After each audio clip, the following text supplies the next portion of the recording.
मुझे internal hernia है, प्राणायाम आसन क्या करना चाहिए? देखो, जिनको इंटरनल हर्निया है या एक्सटर्नल हर्निया है उन्हें अब मैं एक एग्जाम्पल देता हूं। मैंने स्वयं, मैं एक बार 9 दिन का उपवास किया। 1975 में एक फ्रांस की संस्था थी, उसके साथ मैं काम कर रहा था बोध गया में, बाम इंटरनेशनल करके। तो मैंने जो है ना 9 दिन का उपवास किया, क्योंकि मैंने कहा कि रोगियों को उपवास कराएंगे तो पहले हम उस प्रक्रिया से तो गुजर जाएं। अब 9 दिन उपवास तो कर लिया, उसके बाद इतनी जोर से भूख लगी कि रहा नहीं गया। मैं जानता था कि उपवास कैसे तोड़ना चाहिए। हमने जो संतरा का रस पानी मिलाकर पिया, 2-3 बार पिया, फिर भूख और बढ़ती चली गई। फिर हमने जो है ना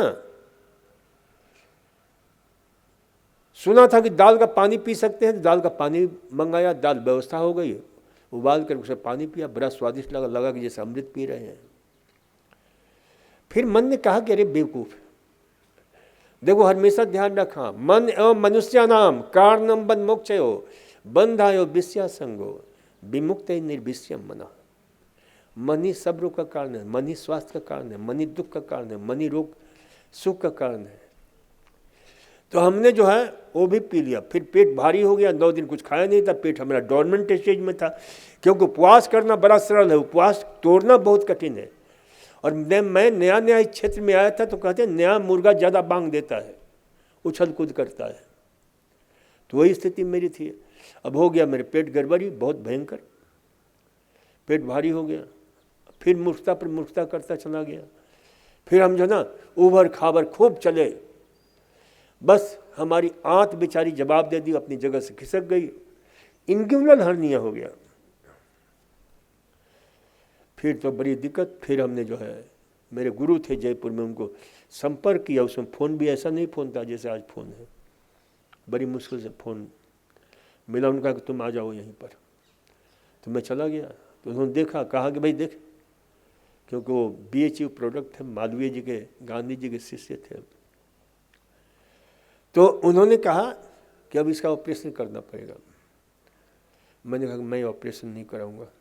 फिर हमने करीब विश्व के बहुत सारी पुस्तकें पढ़ी, देशी विदेशी, और हमने 8 आसन को विकसित किया जो हर्निया को ठीक करता है। तो मैंने देखा कि उससे मेरा हर्निया ठीक हो गया। आज तक हर्निया मेरा बिल्कुल शांत, कोई दिक्कत नहीं है। और वो आसन मैं आज भी करता हूँ।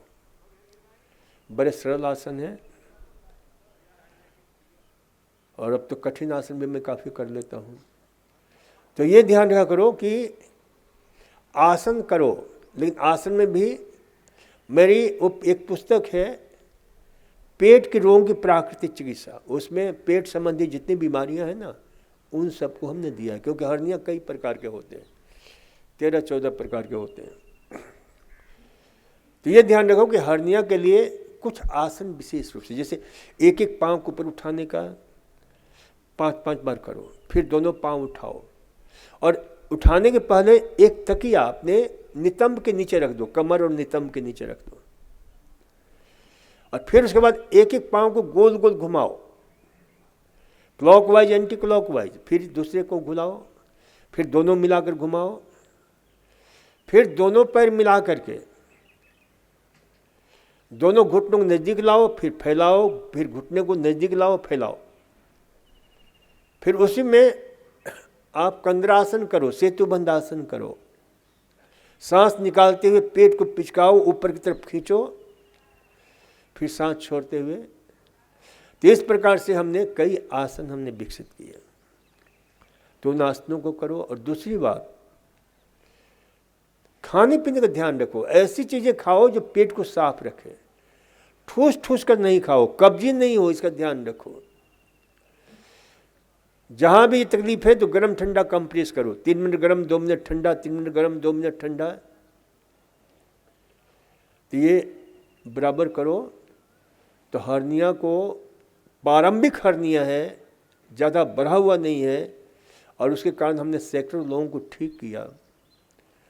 तो ये भी यहाँ पर एक प्रमाणित हो गया। एक कहावत है अपने यहाँ की, जो होता है सो अच्छा होता है। परमात्मा ने हर्निया दिया मेरे को, तो उस हर्निया के कारण कई लोगों को लाभ मिला। पुस्तक हमने लिखी तो उससे लाभ मिला। तो ये ध्यान रखो। तो खाने पीने में ऐसी चीज़ें खाओ जो कब्जी को नाश करे, कब्ज होने नहीं दे। थोड़ा थोड़ा खाओ, एक साथ ठूस ठूस कर मत खाया करो। हर्निया के लिए सबसे खतरनाक चीज़ है ठूस ठूस कर नहीं खाना। तो ये हर्निया में ध्यान रखना है। कब्जी नहीं होना चाहिए। कब्जी की सबसे अच्छी दवा क्या है? सब्जी, हरी सब्जी खाओ, पर्याप्त मात्रा में सब्जी खाओ। और ध्यान रखो, मिट्टी की पट्टी लेने वाले रोज शैलेंद्र जी कहते हैं कि मिट्टी की पट्टी देने वाले उठाएंगे।